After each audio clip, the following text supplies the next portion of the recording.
Selamat pagi anak-anak. Oke, ini pertemuan perdana ya untuk bimbel online jivaaksara.id yang seperti disampaikan di awal dulu, ada 9 pertemuan yang harus kalian ikuti untuk bisa menguasai seluruh dari metode Analytic Methods atau ALMET yang bisa kalian manfaatkan nanti untuk mengerjakan soal-soal yang berbentuk multiple choice atau pilihan ganda. Jadi seperti biasanya kalau Anda mengikuti ujian, baik itu ujian tengah semester, ujian akhir maupun yang untuk kelas 12 ini terutama ya untuk persiapan UN, PK maupun USBN, maka kelima metode ini akan sangat membantu sekali jika kalian bisa mempelajarinya dari sekarang dan tentu saja menguasai keseluruhannya. Oke, langsung saja kita masuk ke penjelasan di slide yang pertama. Nah, di slide kedua ini ada 5 cara yang bisa kalian gunakan untuk 5 bentuk soal berbeda dari mata pelajaran yang nantinya akan kalian kerjakan. Sekali lagi Bu Lita ingatkan bahwa 5 metode ini hanya bisa dipraktekkan, hanya bisa digunakan untuk mata pelajaran seperti sosiologi, geografi, ekonomi, biologi, bahasa Inggris, dan bahasa Indonesia. Kalau ada yang bertanya, apakah metode ini bisa dimanfaatkan untuk mengerjakan soal seperti matematika, fisika, kimia, ya, mungkin Bu Lita belum pernah mencoba ya untuk mengerjakan dengan tipe soal seperti itu, tapi yang jelas 5 metode ini tidak bisa digunakan untuk soal yang bertipe hitungan. Oke, nggak bisa untuk hitungan, tapi kalau untuk soal-soal berjenis deskripsi, insya Allah bisa mempermudah kalian. Lanjut ya. Berikutnya, cara menggunakan analytic methods untuk soal yang berbentuk pertama deskriptif. Bagaimana cara menggunakan metode ALMET ini untuk soal yang berbentuk deskriptif? Yang pertama, kamu harus menemukan dulu kata kunci yang ada di soal tersebut, lalu tandai kata kunci yang sudah kamu temukan. Yang kedua, selalu ingat bahwa kata kunci di setiap soal itu bisa lebih daripada satu yang kamu temukan. Oleh sebab itu, untuk memudahkan kamu mengenali kata kunci ini, jangan lupa selalu menggunakan kode seperti K1 untuk kata kunci 1, K2 untuk kata kunci 2, dan seterusnya. Kemudian yang ketiga, kata kunci 1 itu letaknya di mana? Kalian selalu kesulitan untuk menemukan di mana sih saya bisa menemukan, bisa mencari kata kunci 1 ini tersembunyi dalam soal. Nah, ini jawabannya. Kata kunci 1 selalu ada di kalimat terakhir dari soal. Jadi ketika kamu baca soal, langsung lihat di kalimat terakhir soal. Di situ tersembunyi kata kunci 1. Nah, kemudian kata kunci keduanya di mana? Kata kunci kedua bisa kalian temukan di kalimat pertama soal, disusul kata kunci 3 yang ada di kalimat kedua soal. Kata kunci ini sebenarnya kata lain, istilah lain dari inti yang ada di setiap kalimat. Jadi yang namanya inti, jangan kalian garis bawahi seluruh kalimat yang ada di kalimat terakhir soal, jangan. Di kalimat terakhir soal itu temukan inti yang dimaksud dalam kalimat tersebut itu yang mana, kemudian ditandai. Itu sebabnya Bu Lita selalu membiasakan kalian untuk selalu membawa pulpen warna-warni, spidol, dan lain sebagainya, supaya kalian bisa mudah mengenali kata kunci di setiap soal. Oke, lanjut berikutnya. Contoh soal deskriptif. Oke, perhatikan ya anak-anak. Biasanya kalau kalian menghadapi soal ujian, di situ ada 40 soal ataupun 50 soal. Nah, di antara naskah soal tersebut, kamu akan selalu menemukan 5 bentuk soal yang bisa kalian kerjakan. Nah, Bentuk yang pertama ini namanya bentuk deskriptif. Metodenya, metode ALMET yang digunakan namanya juga metode ALMET deskriptif. Ini contohnya, contoh soalnya, silahkan dibaca.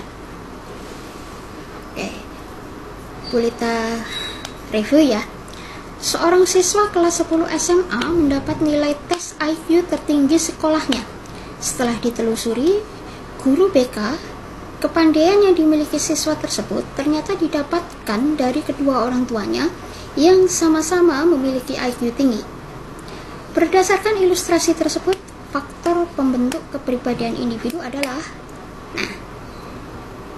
sekarang kalian cek kembali catatan kalian tadi di awal, untuk slide-slide di awal. Tadi kita sampaikan bahwa untuk memahami bagaimana cara mengerjakan soal, jangan lupa temukan kata kunci. Kata kunci pertama tadi Pelita sampaikan selalu ada di kalimat terakhir soal. Kata kunci sama dengan inti kalimat. Semisal kalian menghadapi soal dengan bentuk deskriptif seperti ini, yang mana kalian harus menerapkan metode ALMET deskriptif, bagaimana cara mengerjakannya?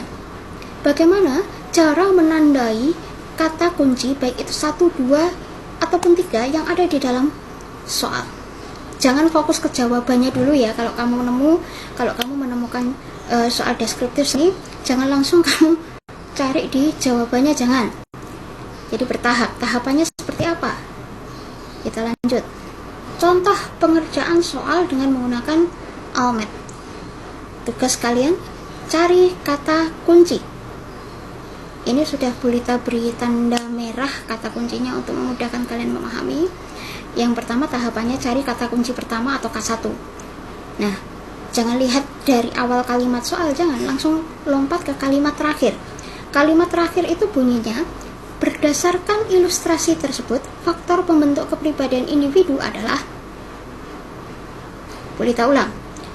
Kalimat terakhir dari soal berbunyi, berdasarkan ilustrasi tersebut, faktor pembentuk kepribadian individu adalah. Nah, dari kalimat terakhir ini, kalian harus menandai kata kuncinya. Kata kuncinya adalah kata kunci 1, kata kunci pertama, atau ditandai dengan K1. Yang di garis bawah yang diberi tanda merah di slide ini adalah K1. Jadi K1-nya berbunyi faktor pembentuk kepribadian individu. Setelah ketemu K1, kamu harus mencari K2.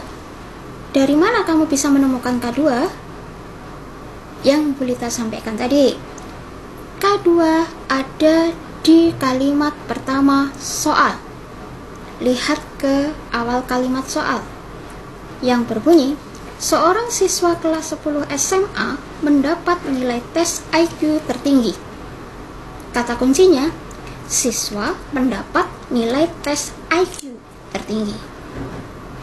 Nah, kemudian K3-nya ada di kalimat kedua soal yang berbunyi, setelah ditelusuri guru BK, kepandaian yang dimiliki siswa tersebut ternyata didapatkan dari kedua orang tuanya.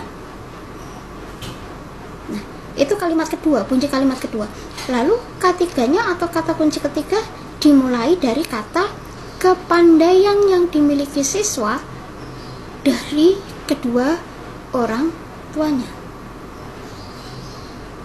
Nah, akhirnya kalian menemukan ada 3 kata kunci, K1, K2, dan K3. Lantas setelah kalian menemukan ketiga kata kunci tersebut, selanjutnya apa yang harus kalian lakukan? Kita lanjut dengan slide berikutnya. Nah, di sini ya, kata kuncinya sudah ketemu. Berikutnya bagaimana dong? Susun kembali satu kalimat baru dengan menggabungkan semua kata kunci yang sudah diketemukan. Jadi gabung K1, K2, K3, susun kembali menjadi satu kalimat baru. Bunyinya menjadi bagaimana? Jadi, faktor pembentuk kepribadian individu yang ditandai dengan IQ tinggi serta kepandaian yang didapat orang tua adalah, lanjut, warisan biologis. Karena itu kepandaian yang didapatkan dari orang tua secara keturunan. Nah, oke, ini metode yang pertama, metode deskriptif untuk analytic methods. Oke, lanjut ya untuk metode yang kedua sekarang. Di metode yang kedua dari analytic methods atau ALMET, ini nama metodenya adalah metode sistem gugur. Nah, tahapan yang harus kalian lakukan ketika kalian menemukan soal yang bentuknya seperti sistem gugur ini adalah: yang pertama, temukan kata kunci yang ada di soal tersebut lalu tandai. 2. Kata kunci di setiap soal bisa lebih dari 1. Oleh sebab itu, gunakan kode K1 untuk kata kunci 1, K2 untuk kata kunci 2, dan seterusnya. Tahap ketiga, ingat baik-baik, untuk soal yang berbentuk sistem gugur tidak sama dengan soal yang berbentuk deskriptif tadi.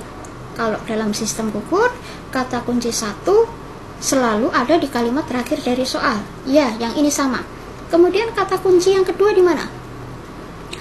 Kata kunci 2 ada di kalimat pernyataan soal nomor 4. Disusul kata kunci 3 ada di kalimat pernyataan nomor 5 soal. Kata kunci 4 ada di pernyataan nomor 1. Kata kunci 5 ada di pernyataan nomor 2. Dan terakhir kata kunci 6 ada di pernyataan nomor 6. Nah, untuk mempermudah kalian menghafalkan tahapan pengerjaan soal dengan menggunakan sistem gugur ini, cukup hafalkan rumusnya saja. 4, 5, 1, 2, 3. Dan kata kunci sekali lagi itu sama dengan inti yang ada di setiap kalimat. Oke, kalian mungkin masih bingung, kita lihat langsung ke soal ya, bentuk soal yang menggunakan sistem gugur itu seperti apa, bagaimana cara menerapkan rumus 4, 5, 1, 2, 3 ini dalam bentuk soal. Next slide. Nah, ini contoh soal dengan menggunakan sistem gugur, metode sistem gugur. Ini metode yang kedua dari ALMET, Analytic Method. Soalnya seperti ini. Ini soal-soal biologi ya, mata pelajaran biologi. Yang IPS nggak usah khawatir, nggak bisa mengerjakan, cukup diamati saja. Misal,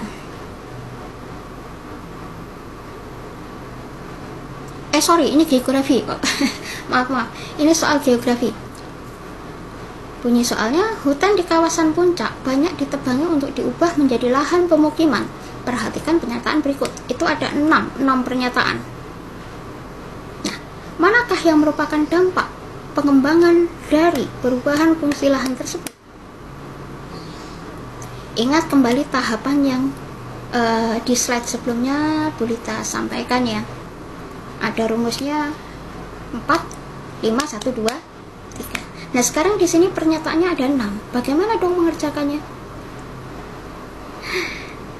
Pakai rumus 4, 5, 6, 1, 2, 3. Nanti dari 6 pernyataan ini temukan 3 jawaban yang tepat. Bagaimana menemukan 3 jawaban tersebut yang tepat tersebut dengan menggunakan rumus 4, 5, 6, 1, 2, 3? Yuk. Oke, ini.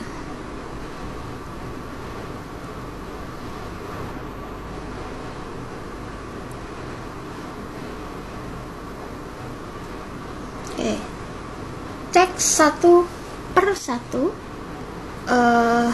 pilihan pernyataan yang ada mulai dari nomor 4, 5, 6, 1, 2, 3. Tentukan 3 dari 6 pernyataan sesuai menjawab kata kunci yang pertama, yaitu ini caranya mengerjakan pakai rumus 4, 5, 6, 1, 2, 3. Jadi dampak pengembangan dari perubahan fungsi lahan adalah, lihat dulu pernyataan nomor 4. Jumlah villa meningkat tidak akan memberi dampak buruk pada lingkungan. Benar enggak?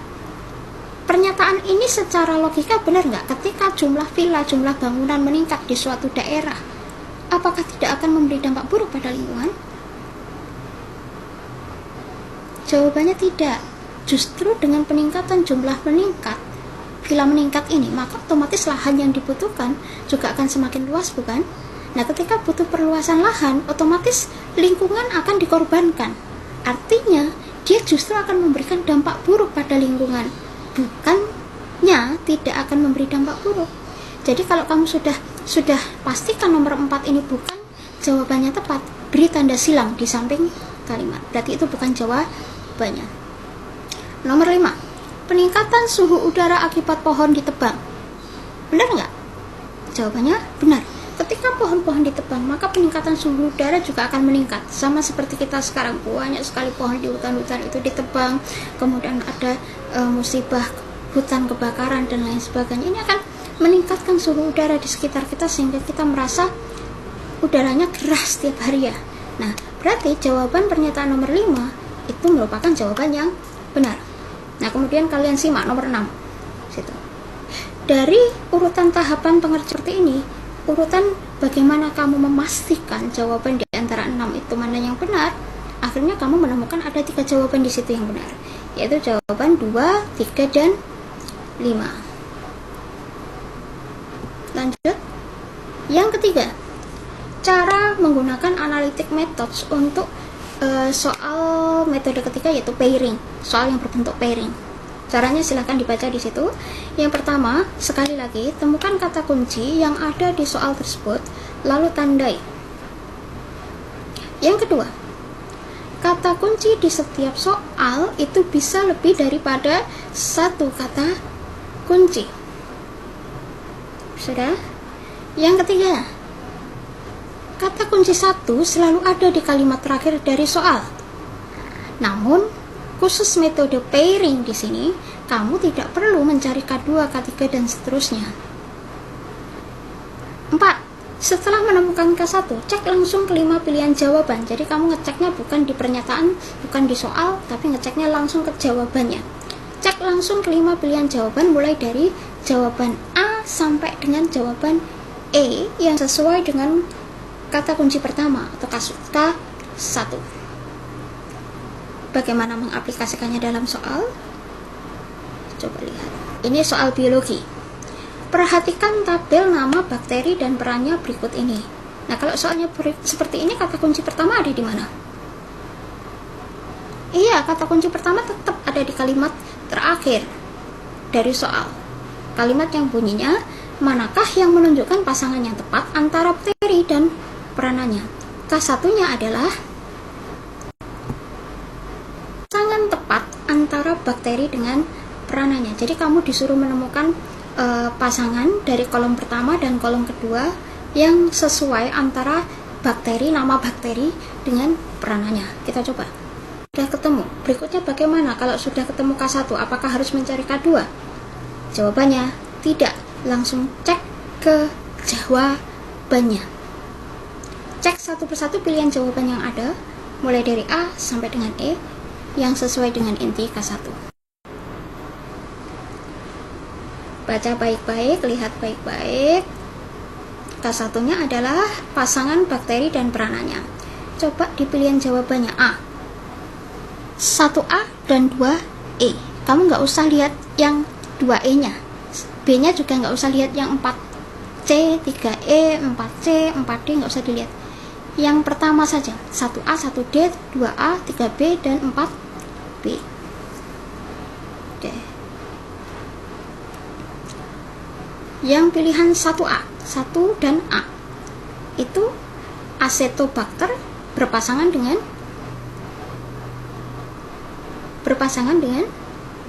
pilihan jawaban kolom peran, yaitu memfiksasi nitrogen bebas. Halo? Acetobacter itu fungsinya tidak memfiksasi nitrogen bebas. Tidak. Jawabannya salah. Diurutkan. Berarti 1A itu bukan jawaban yang benar. 1 dan D. Acetobacter penghasil antibiotika. Jawabannya salah. Kemudian 2A. Acetobacter memfiksasi azoto dan azotobacter memfiksasi nitrogen bebas. Jawabannya juga salah. 4, 3B. Bacillus thuringiensis itu bioinsektisida, dan jawabannya adalah benar. Kok bisa benar? Kemudian yang berikutnya, contoh soal metode yang berikutnya, yaitu bentuk yang ketiga, itu adalah identifikasi. Bentuk yang keempat itu adalah identifikasi, soal identifikasi. Nah, ini bentuk soalnya. Ada gambar di sini, gambar bakteri ya. Sel organel dari hewan. Ini mata pelajaran biologi. Nah, kalau soalnya seperti ini, kata kuncinya di mana? Kata kunci ada di kalimat yang terakhir. Cek. K1-nya proses yang terjadi di dalam organel sel. Keduanya organel Y yang ditunjukkan dengan K2. Berarti kamu sudah menemukan dua kata kunci. Nah, sekarang kamu harus bisa menetapkan organel Y-nya itu apa. Kuncinya berikutnya bagaimana? Silahkan perhatikan. Sudah. K1-nya tadi organel sel itu tadi ya, proses yang terjadi di dalam organel sel itu K1. Keduanya organel Y. Organel Y itu adalah gambar dari lisosom. Artinya jawaban yang benar adalah A. Fungsi lisosom jelas untuk pencernaan intraseluler dan proses pembebasan enzim keluar sel. Kalau yang jawaban B, itu fungsi dari badan Golgi. Kemudian yang C, itu fungsi dari mitokondria. D, fungsi dari retikulum dan endoplasma. Serta E, fungsi dari ribosom. Masih bingung ya? Kalau tipe soal seperti ini, mau tidak mau kamu juga harus paham masing-masing organel sel dari hewan maupun tumbuhan. Nah, nanti ada cara yang paling efektif untuk bisa menghafalkan, saya ulang, untuk menghafalkan materi tentang organel sel ini yang akan dibahas pada materi lebih khusus lagi bagi kamu yang mengambil mata pelajaran biologi sebagai fokus bimbingan online ini. Sekarang kita lanjut dulu dengan metode yang kelima ya. Metode yang kelima dari soal pilihan ganda yang bisa digunakan adalah metode statistik. Caranya, tahapannya, yang pertama, temukan kata kunci yang ada di soal. Tahapan kedua, kata kunci di setiap soal itu bisa lebih dari satu. Oleh sebab itu, gunakan kode K1, K2, dan K3, serta seterusnya. Tahapan ketiga, kata kunci satu itu selalu ada di kalimat terakhir soal. Dan kata kunci 2 ada di kalimat pertama soal. Disusul kata kunci 3 ada di kalimat kedua soal. Perhatikan, selalu ingat kata kunci itu sama dengan inti yang ada di setiap kalimat. Statistik. Ini materi geografi ya. Nah, bunyi soalnya, pemerintah akan membangun rumah sakit antara kota X dengan kota Z.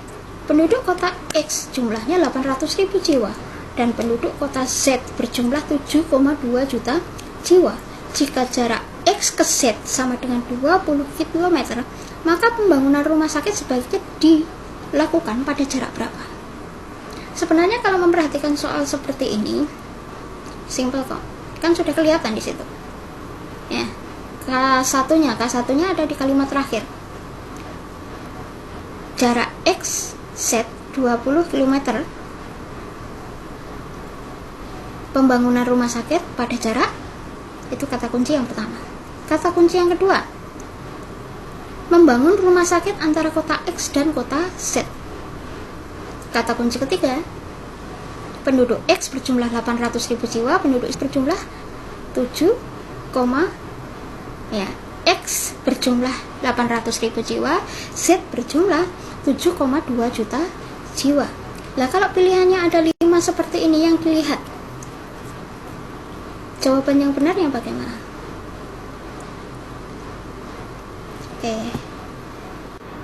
Perhatikan baik-baik K1, K2, K3 nya dulu. Nah, sudah? Sekarang kamu pasti bingung. Kamu pasti bingung kalau K1 dan K1 sampai K3-nya sudah ketemu, terus untuk menemukan jawabannya bagaimana dari kata kunci tersebut? Simpel saja. Kalau soalnya seperti ini, sudah dicantumkan di situ jumlah penduduknya X 800.000 dan Z 7,2 juta jiwa. Lebih sedikit mana penduduknya? X atau Z yang lebih sedikit jumlah penduduknya? X kan? Nah, karena jumlah penduduknya yang paling sedikit itu adalah X, maka pembangunan rumah sakit itu dalam demografis pembangunan daerah idealnya dibangun di kota, idealnya dibangun di sela-sela kota yang berjumlah penduduk paling sedikit. Kalau paling sedikit berarti lebih sedikit X atau Z? X kan?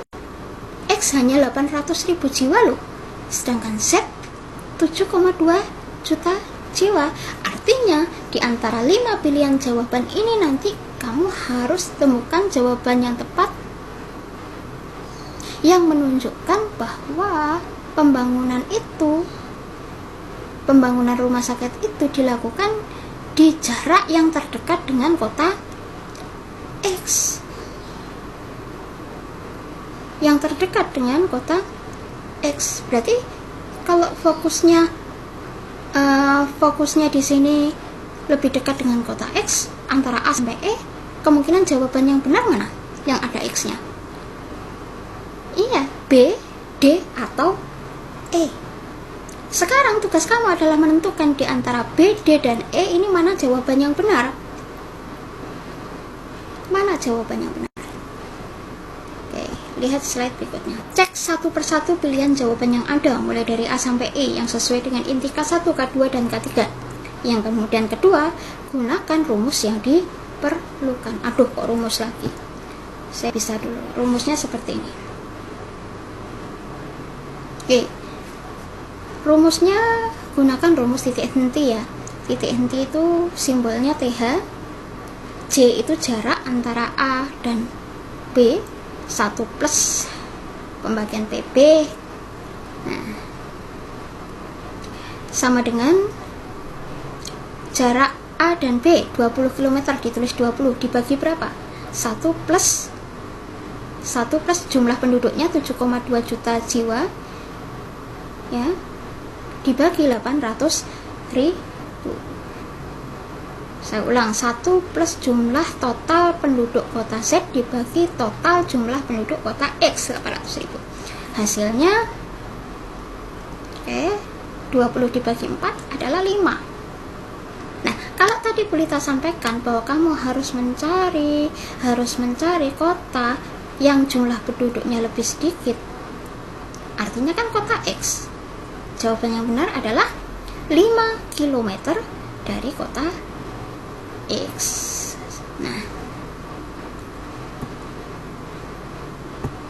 di sini untuk slide terakhir ini yang harus kalian selalu ingat ya, yang harus dipahami untuk kamu yang belajar 5 metode ALMED.